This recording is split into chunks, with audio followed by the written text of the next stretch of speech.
que solo se diferencia del derecho romano en que da mucha importancia a las sentencias judiciales, es decir, a la jurisprudencia, a lo establecido, mientras que el derecho romano más bien pues, establece la ley y eso es más importante, mientras que allí se espera que en un juicio muy importante se cree jurisprudencia y a partir de ese momento eso se convierte como en ley, ¿no?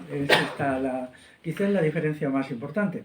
Pero, vamos a ver, cuando nos hablan de la Constitución Española o de cualquier otro, dicen la Carta Magna de 1978, ¿esto a qué se refiere, no? Ya sabéis que aquí en muchos países hay un gran servilismo frente al anglosajón. El anglosajón es lo bueno y todo lo demás es lo menos bueno o lo malo directamente, ¿no? Y todo el mundo intenta aprender inglés, imitar las cosas estas y tal. La Carta Magna es un documento de 1225, un documento inglés. Yo lo he leído, se puede leer, está por ahí, son 3 páginas de cualquier libro. Yo la verdad es que no encuentro lo que dicen. A mí me pasa eso mucho. Cojo y la gente empieza a decir cosas sobre un documento histórico. Yo voy al documento y no encuentro nada de lo que la gente dice. O sea, la Carta Magna es solo un acuerdo entre el rey y sus oficiales, varones, sobre todo, condes, ducos, para reestructurar el poder de tal manera que todos tuvieran su parte. Es decir, el rey está aquí, los varones aquí, los condes aquí, los duques aquí. Es un poco pues como de vez en cuando aquí en el aparato estatal español pues surgen peleas entre un ministerio y otro ministerio, todos se reorganizan, ¿no? ¿Que eso es una constitución que organiza la vida inglesa? Pues yo creo que no, es que no es nada de eso. Lo único que sirve es para ver cómo en Inglaterra en 1925 la esclavitud estaba en su mejor momento. Y eso es una diferencia sustancial con lo que pasaba en la península ibérica, dejando aparte el mundo andalusí, que el mundo andalusí estaba totalmente basado en la esclavitud, ¿no? Era un mundo basado en diversas formas de esclavitud, ¿no? Entonces, pues, vamos a ver, Inglaterra tiene algunas particularidades. Yo antes, cuando he citado los países europeos donde hay comunal, no he citado Inglaterra. ¿Alguien se ha dado cuenta de esto? No. Yo participé ya en un debate en Donosti precisamente hace 8 años sobre esto, muy apasionado, donde casi llegamos a las manos sobre esto. O sea, yo creo que en Inglaterra no hubo exactamente comunal porque nunca hubo unas formas de soberanía popular, lo que era unas tierras otorgadas, donde luego se hace lo de los cerramientos, que tiene algún parecido con lo que fue aquí la venta de comunal, pero esas tierras no eran comunal. Vamos a ver, una calle es un lugar de uso comunitario, pero una calle no es un comunal. Una calle es un sitio del ayuntamiento, es una propiedad del ayuntamiento, es lo que se llama un bien público, ¿no? Entonces esa distinción es esencial porque nos lleva directamente al meollo de lo que es comunal. El comunal es donde los vecinos tienen todo el poder. Y la legislación española fluctúa, te dicen los vecinos, pero luego no te da todo el poder, en fin, bueno, todas estas cosas que he explicado antes. Entonces, en el caso de Inglaterra, lo que había es bienes de utilización pública, pero no bienes vecinales, bienes de la gente en pleno dominio. Y eso hay una diferencia que se va a poner de manifiesto en muchos elementos de la historia inglesa, que a las élites mandantes inglesas les han venido muy bien para la potencia mundial en el siglo XVIII y XIX, ¿no? Luego está la ley que se llama Will of Rights, o sea, lo traducen como Will, no se traduce, de derechos, más bien sería Declaración de Derechos, británica de 1689. Allí hubo una revolución que es la de 1688. Se llamó nada menos que la gloriosa revolución. La llevó adelante Cromwell, que era un matoncete muy terrible. ¿Qué tiene esa revolución? Pues, a mi entender, lo que hace es concentrar más el poder, es decir, eliminar las estancias intermedias de poder, las formas locales y municipales que hacían que, por ejemplo, aquí en la península ibérica, incluso en Francia y en Italia, un poder central tuviera muchas dificultades para operar, que es de lo que se trataba. O sea, cuando se hizo la reorganización política de la Alta Edad Media, se dijo, nosotros no queremos ser Roma, muchos poderes intermedios que pongan pegas y más pegas por aquí y por allá, todo, de tal manera que el que está en las alturas mande lo menos posible. Entonces, en Inglaterra, la Declaración de Derechos de 1789 hace eso. Eso le da a Inglaterra una gran ventaja respecto a otros países europeos, que es que militarmente puede concentrar mejor las fuerzas, puede los barcos de guerra ser más eficientes y tal. Hay detalles muy curiosos, por ejemplo, los castigos corporales en la flota, en la Armada de Guerra inglesa, me parece que los abolieron hace solo 50 años. Consistía que a la gente le colgaban del palo y le daban del latigazo, del palo mayor, ¿no? Bueno, hay muchas cosas en la historia de Inglaterra. Escocia ha habido esclavos, en el sentido exacto, hasta hace 100 años. Esclavos. O sea, todo esto se ha ocultado porque aquí solo podían ser esclavos los negros de Estados Unidos, ¿no? Cuando es una mentira. Los escoceses tenían, como pasaba antiguamente, sus cementerios de esclavos y de libres y tal, ¿no? Entonces, pues como aquí hay una historia completamente distorsionada por muchos elementos, pues esto no se ha contado. Bueno, el caso de Inglaterra es un poco raro y yo creo que no... Luego está la ley del Parlamento de 1911, en mi opinión esta ley no dice nada. Que te la lees y dices, bueno, ¿y qué más, no? Esto significa lo siguiente: según el modelo estadounidense, francés y también, si queréis, español, pues lo que hay es, tiene que haber una ley máxima, esta es la Constitución española, a partir de la cual se establecen luego las leyes orgánicas, leyes de tercer nivel, de cuarto nivel, o sea, es como una pirámide descendente de legislación, ¿no? Pero en Inglaterra eso no pasó, se saltaron la de arriba, que más bien pues es un documento solemne de tipo ideológico, que aquí pues están todos los derechos que queréis, el derecho a tener casa, el derecho al trabajo, todas las maravillas que no tienen ningún valor práctico, ¿no? Y ellos dejaron esas cosas y lo que hacían era lo que aquí se llama leyes orgánicas, que esas sí son operativas. Las leyes orgánicas y luego las que vienen detrás, esas son las que organizan la vida de la gente. Y estas constituciones pues más bien son retóricas. Dijeron, ¿para qué vamos a hacer retórica? Pues lo dejamos, ¿no? Pues eso es lo que yo concluyo, pero bueno, esto les permite quizá también una flexibilidad mayor, porque los jueces y magistrados tienen más capacidad creativa, pueden hacer un juicio y hacer ellos legislación a través de la jurisprudencia. Luego está la Declaración de Independencia de Estados Unidos de 1776, donde dice aquello que el derecho natural, los seres humanos tienen derecho a la vida, a la libertad y a la búsqueda de la felicidad. Bueno, este es un texto muy curioso, es un texto bastante breve. Y claro, la vida, la libertad, la búsqueda de la felicidad. Luego establecen el sistema actual. Los padres fundadores de Estados Unidos eran muy inteligentes y muy honrados, porque nunca dijeron que el sistema partidocrático actual fuera una democracia. Lo llaman gobierno con el consentimiento de los gobernados. Que es algo así, ¿entiendes? Porque democracia significa democracia, demos el pueblo, cracia, el gobierno del pueblo, ¿no? Ellos eran muy cultos. Toda la gente, los padres fundadores, pues todos ellos eran una gente muy culta, habían leído mucho. Yo incluso a alguno de ellos, como Jefferson, el tiempo lo usé para enterarme un poco de la filosofía griega. Y a Jefferson a ver qué me contaban los filósofos griegos. Eso no es normal en políticos, ¿no? Pero entonces ellos les dio corte mentir como miente todo el mundo. De hecho, hasta en la segunda mitad del 19, los sistemas representativos, que es el actual, no eran considerados como sistemas democráticos. Fueron unos politólogos franceses los que dijeron, bueno, venga, todos son democráticos y ya está, ¿no? Pero no es así, porque aquí lo que gobierna en todo caso pues es los partidos políticos o Estados Unidos, aunque en principio no había eso, había algo parecido. La Declaración de Independencia elude la cuestión principal, que es el derecho a la vida, a la libertad y a la búsqueda de la felicidad. Pero, ¿y el derecho a autogobernarse qué?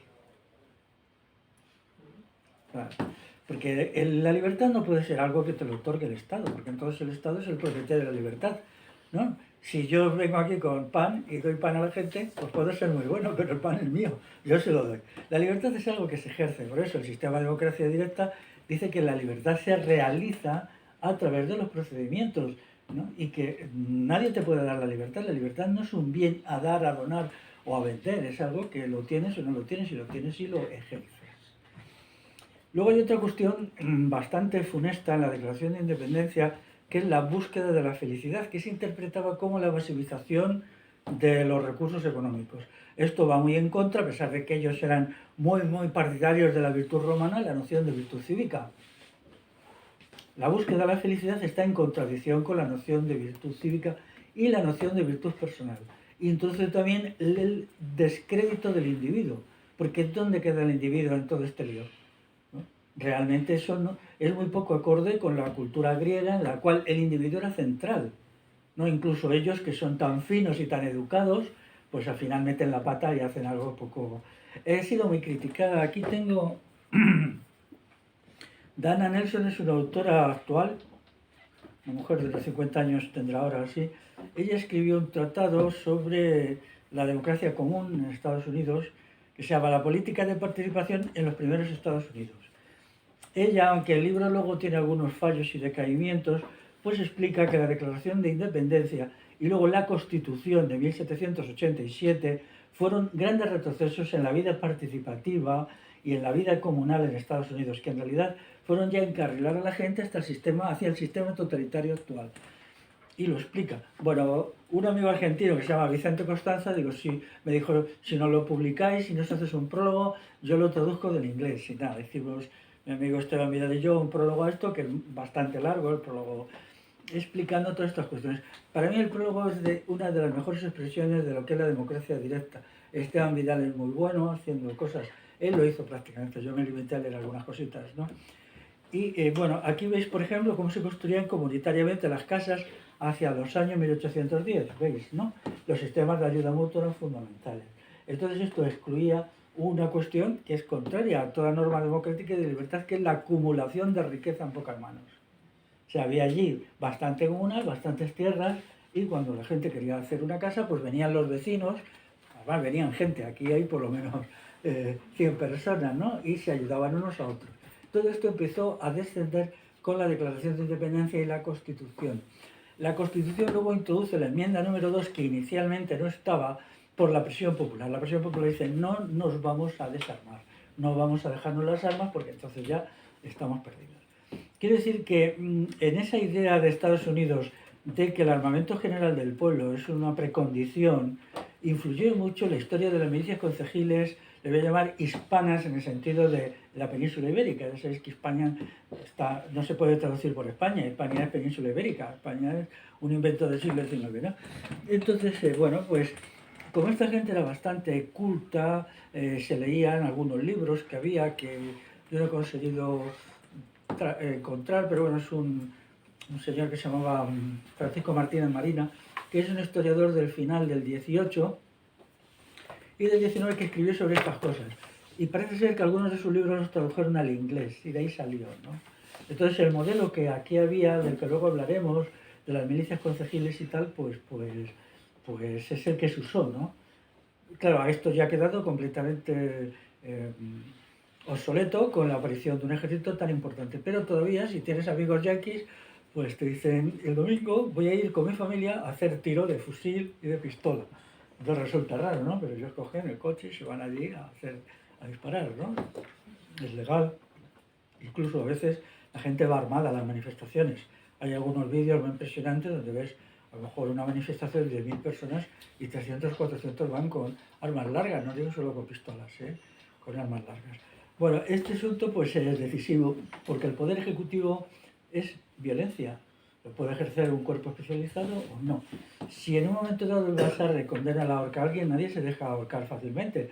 Tiene que haber una fuerza ejecutiva que coja al sujeto y le cuelgue del árbol, claro. Y eso pues lo puede hacer la policía, una policía profesional, o puede hacer simplemente los vecinos. Eso se consideraba un deber cívico.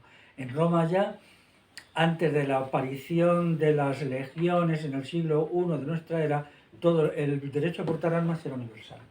El sistema jurídico romano es muy complicado, yo lo he estudiado mucho y nunca he conseguido entenderlo, porque había asambleas de tribus, asambleas de no sé qué, por aquí y por allá, bueno, un lío enorme, ¿no? Pero lo que está muy claro es que ellos iban armados. Y lo que había el ejército romano en sus orígenes era una milicia popular. A partir del siglo II pierde ya eso, entonces se introduce el problema de los soldados profesionales, de ahí la palabra salarium, que es lo que se paga en sal al soldado. Ellos se contrataban por 18 años, en unas condiciones, pues eso eran 18 años, luego se les licenciaban, más o menos desde los 18 a los 36 años, a los que sobrevivían y se les daba tierras. Bueno, el sistema era ese, pero en Estados Unidos hasta hoy una parte muy importante de la opinión pública no quiere el aparato militar, no quiere el Pentágono, insiste mucho en la idea de una Estados Unidos no intervencionista, que no tenga bases militares, que no se haga fuera de su territorio. Todo eso está copiado de aquí, de lo que antes contaba del foro de Guipúzcoa sobre el asunto del pan, ¿no? Y bueno, es muy común cosas así, ¿no? O solo 3 días, dice, solo puedo estar fuera de mi tierra 3 días. A los 3 días me tengo que volver. Eso es lo que exigía la ley, lo que exigía la ley común. Este texto, pues, bueno, tiene algunas cositas que a mí no me gustan. La autora al final recula y no se atreve a considerar la Constitución actual, la de 1787, como un documento no democrático y totalitario. Se recula a partir de eso. Pero bueno, nos habíamos comprometido a publicarlo y lo hemos publicado y ahí queda. Lo hicimos en Amazon para la gente de Latinoamérica, porque allí les queda más cercano y se ha distribuido mucho, ¿no?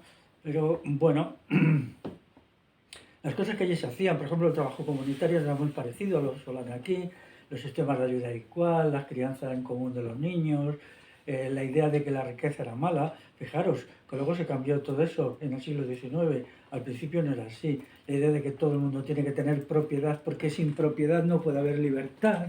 Todas estas cosas que son cosas de sentido común, ¿verdad? La idea de las asambleas. Las asambleas ya empezaron a patinar en el siglo XVIII. Me estoy refiriendo sobre todo a la costa este, ¿no? Porque allí también sucedió que los que se fueron hacia el oeste era la peor gente. Las que se quedó no era la mejor gente. Los que se fueron y tuvieron conflicto con los indios no eran los mejores. O sea, la gente del lado oeste, pues sí, ellos no querían emigrar, no querían hacer carnicerías y tal, pero hay un sector de la población que, buscando el oro de California y tal, pues se va para allá. Conclusión, el estudio de estos asuntos, pues algún día se deberá hacer bien, se tendrán que poner los puntos sobre las IES, porque a la gente se la convence que antes de la Declaración de Independencia no había nada. Vamos a ver, hay un texto clásico que es Alexis de Tocqueville, que se llama La democracia en América, que este era un francés que estuvo por allí 25 años. Él explica la importancia que tenía el autogobierno por asambleas en toda la costa este, y lo explica en el capítulo primero de su libro, y es muy parecido aquí, ¿no?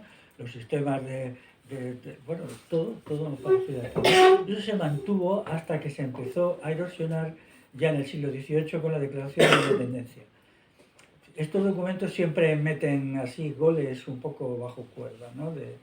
Sobre todo a mí lo de la búsqueda de la felicidad es una idea cogida de Aristóteles. Aristóteles es pseudomonista, ¿no? Aristóteles en su época no fue nadie absolutamente. Su libro Ética Nicomaco, ¿de dónde está sacado esto? No lo leyó nadie en los tiempos.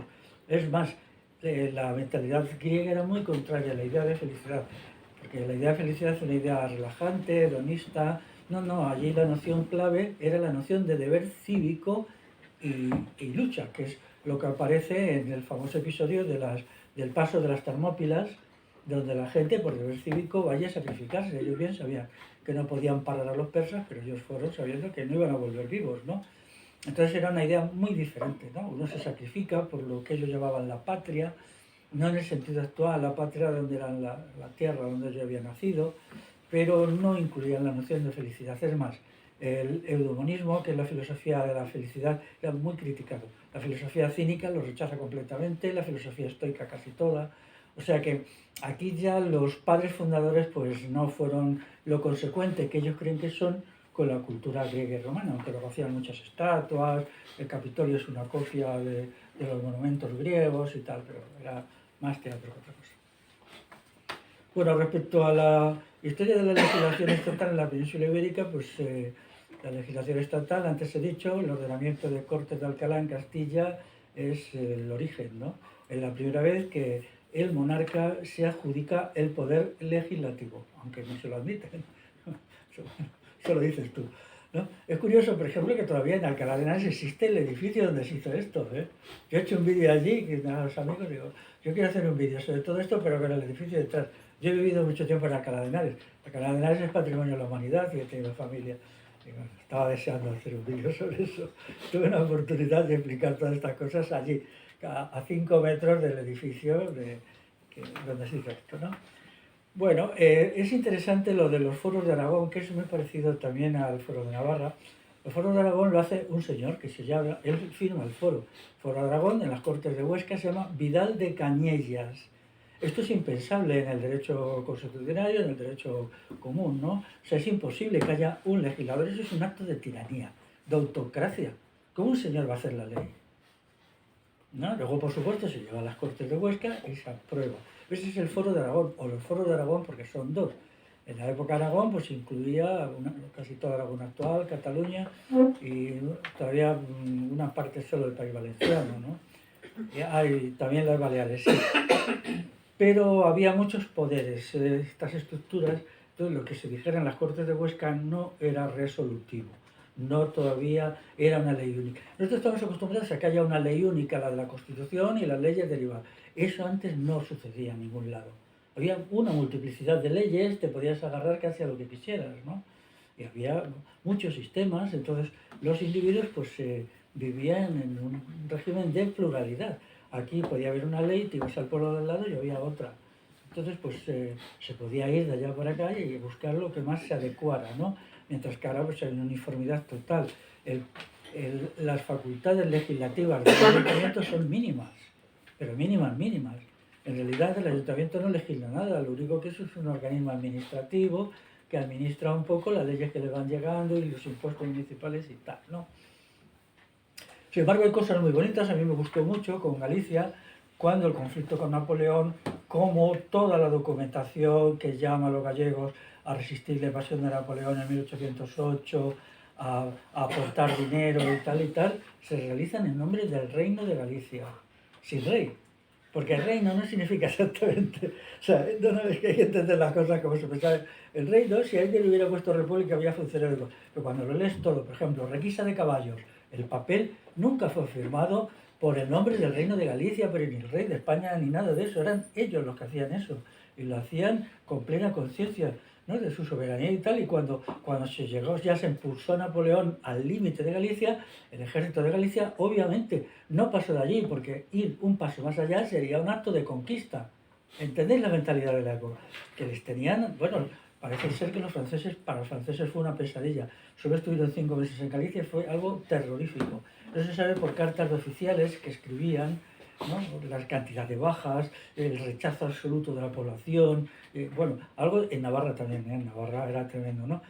Pero entonces llegaron al límite, de aquí no pasamos. Y no, porque ellos consideraban que el rey de Castilla pues no tenía autoridad suficiente allí. Es decir, y no se obedeció la orden de perseguir en retirada a las tropas de Napoleón, por lo menos hasta Ponferrada. Y dijo, no, a los nuestros se acaba aquí y se acaba aquí. Ni siquiera entraron en el Bierzo, que el Bierzo, el sustrato del Bierzo lingüístico es el gallego. Aunque está muy perdido, pero la toponimia y la gente mayor te hablan gallego en el Bierzo, ¿no?, en la provincia de León. Entonces todo esto es muy bonito porque refleja una descentralización y una toma de posición de la gente, porque claro, a la gente le quedaba muy sencillo donde estuviera el gobierno de Galicia, estaba como mucho a 150 kilómetros de su casa, ¿no? Luego además era una descentralización que iba en cadena, ¿no? Y bueno, había más episodios así, ¿no? En la guerra contra Napoleón está el episodio, ya sabéis que aquí había dos señoríos, el señorío de Vizcaya y el señorío de Molina. ¿Quién ha oído hablar del señorío de Molina? ¿El de Molina? Parte de mi familia de allí, por eso lo digo. Bueno, Molina es pueblo de Molina de Aragón, tú lo sabías, ¿no? Bueno, ellos también eran una entidad soberana. Igual que Vizcaya, se negaron a tener rey. Y el rey solo era señor de Vizcaya y de Molina. Según los títulos que tenía, por ejemplo, Felipe II, te pones señor de Vizcaya y señor de Molina. Y luego, pues, rey de Galicia, rey de Navarra, rey de muchos sitios, ¿no? Había muchos reyes, había muchos reinos. Pero es muy curioso, ellos cuando llega el momento también de la invasión napoleónica, sin esperar órdenes de Madrid, deciden hacer una reunión, que es exactamente en la capital, se reúnen 2 portavoces de cada una de las aldeas, ¿no? Se reúnen como 60 personas y se declaran entidad soberana. O sea, entidad soberana, Molina tiene hoy 2.000 habitantes, el pueblo Molina de Aragón, y son 120 aldeas, ¿no? O eran entonces 120. Entonces deciden, como entidad soberana, si ellos declaran o no la guerra a Napoleón. Todo esto importándoles un carajo lo que dijera Madrid. Llegan a la conclusión que sí. Entonces pasan inmediatamente, con mucha pompa y ceremonia, a establecer las normas para la recaudación de dinero, la recluta de tropas, la fabricación de armas, en un sitio que podía tener, pues quizá no 20.000 habitantes en total, ¿no? Y este documento, y declaran la guerra formalmente a Napoleón, ¿no? Y este documento le llega a Napoleón, Napoleón dice, ¿esto qué es? Entonces le dice, mire, este tío se parte de risa, ¿eh? Pero ellos actuaron siempre como una entidad perfectamente soberana. Napoleón les arrasó.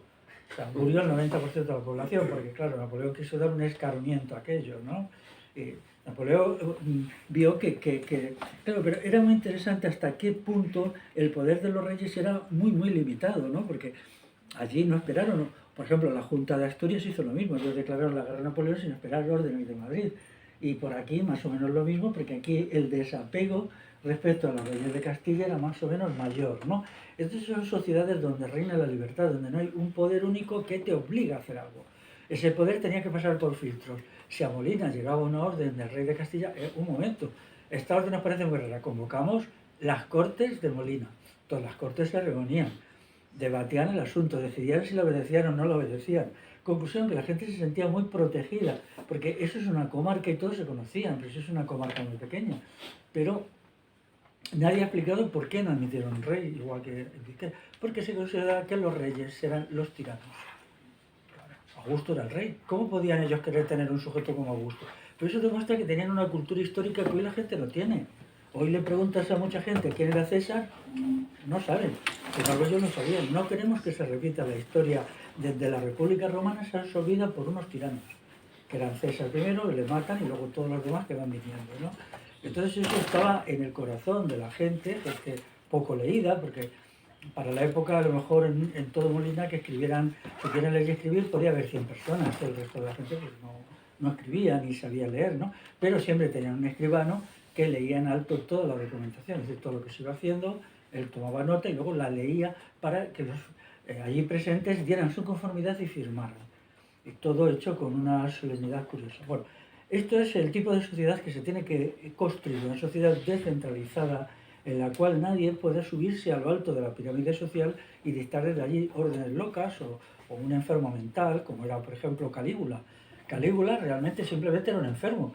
Estaba tan loco que al final le mató su guardia personal, claro. Cuando ya no pudieron soportar más toda su serie de maldades y barbaridades, la propia guardia personal le mató, porque era imposible soportarlo, ¿no? Pero la culpa es suya, sobre todo del sistema que permitía que un sujeto así se hiciera, porque él mandó matar a cantidad de gente solo por entretenimiento, porque se aburría o por yo qué sé qué, decían que le habían mirado mal en el circo, cosas delirantes, ¿no? Entonces, si creemos que la vida de las personas tiene valor, tenemos que evitar esto, ¿no? Entonces, pues ya os hablé antes del asunto del derecho de sobrecarta en Navarra, que era lo mismo, ¿no? Las cortes inicialmente eran el tercer nivel del poder, ¿no? Basarre comarcal y luego las cortes. Las cortes fueron degenerando. Los sistemas políticos, como los seres humanos, como los animales, como las plantas, tienen una etapa ascendente, otra de estabilización y otra declinante. Y eso es inevitable. O sea, la creencia que alguna vez se va a construir un sistema perfecto con los siglos de los siglos es absurdo. Es como si dijéramos, vamos a crear un ser humano que nunca va a envejecer. Eso es una tontería, porque los propios mecanismos de la vida son de envejecimiento en las sociedades igual. Entonces todos los sistemas utópicos del siglo XIX que a mí siempre me han caído muy mal, porque decía, joder, esto es como la iglesia, cuando yo era niño lo que me contaban del cielo, ¿no? Vamos a construir un cielo, y decía, qué aburrido tiene que ser el cielo, allí nunca pasa nada, ¿eh? He estado siempre observando a Dios, decía, yo con 7 años decía, esto a mí no me convence nada. Entonces, pues yo quería que sucedieran cosas, ¿no? Que sucediera algo, que solo fuera para no aburrirse. Entonces, las sociedades pues tienen una etapa de ascenso, declinar y decadencia. Y eso es inevitable. Lo que hay que hacer es entender que esos periodos de decadencia tienen que regenerarse por medio de un proceso revolucionario constructivo que vuelva a lanzar, que sería bueno que creara una sociedad mejor que la precedente, que a su vez entraría en decadencia, y la sociedad siguiente fuera mejor que la precedente, que lo que fuera un proceso ascendente, pero que fuera sube, baja y otra vez el pico de ese momento, el momento de máxima, fuera mejor que el precedente. Pero siempre tiene que haber procesos degenerativos. Esto está muy presente en la cultura política estadounidense y en la europea cuando se dice todo gobierno tiende a la tiranía y hay que tomar medidas para que eso no suceda. Y eso es verdad. Cualquiera que tenga poder tiende a tener más poder y a quitar el poder a los demás. Entonces eso significa que hay que tener una vigilancia permanente. y eso se hace a través de muchos mecanismos, incluido el armamento, ¿no? Esto es distinto, por ejemplo, a la teoría política propia del Islam, en el cual se dice que todo poder político proviene de Dios. Entonces, atacar el poder político es un pecado, cosa que aquí nunca ha sido, porque en Occidente siempre ha habido lo que es de César y lo que es de Dios, ¿no? Lo que es de César era el poder temporal, que ahí estaba, y luego el poder de Dios, que bueno, era otra historia, ¿no? Pero era un poder que solo tenía un pequeño componente. Entonces, por ejemplo, la larguísima decadencia de las sociedades islámicas se debe a que ellos no entienden que tiene que haber procesos regenerativos, ¿no? Que cuando una sociedad decae hay que revolucionarizar esa sociedad para volver a lanzarla. Mientras que en las sociedades occidentales la idea de que los estados son inquietantes, son peligrosos, la idea esta clásica de que el poder corrompe y el poder absoluto corrompe absolutamente, ¿no? Entonces se ponen muchos mecanismos de división del poder que algunos aparecen en la Constitución española, pero son pura palabrería, ¿no? Uno de los más importantes es que el poder mediático tiene que estar disperso. Si el poder económico, el poder político está disperso, ¿por qué el mediático no? No podemos tener mecanismos adoctrinadores como es la televisión, uno pum, todo el día dando la lata, tal. No puede ser. Tiene que haber una dispersión del poder mediático. Tiene que haber muchos focos comunicativos para que haya pluralidad de ideas, conflicto entre ellas. La vida democrática es dura. Antes en la comida alguien decía, nos llegan tantas cosas que no sabemos qué es verdad y qué es mentira. Pero es mejor eso que no te adoctrinen. Eso tiene un lado malo, ¿no? Porque dice, bueno, y de todo este lío, ¿con qué me quedo, no? Pero eso, bueno, en un momento te puede crear confusión, luego pasa el tiempo y las cosas se aclaran, ¿no? Muchas veces uno tiene que optar por lo que es verdad y lo que es mentira con criterios puramente intuitivos, alguien, tú lo decías, ¿no? Porque es imposible reunir información suficiente, bueno, pues optas, ¿no? Como te urge la toma de decisiones porque tienes que pasar a la acción, pues optas, ¿no? Cuanto más se sepa de la vida, pues más fácil es tomar una decisión relativamente acertada, pero muy a menudo uno se equivoca. Pero la condición humana tiene elementos así y muy a menudo elegimos lo menos malo, ¿no? Que es un poder comunicativo que está disperso.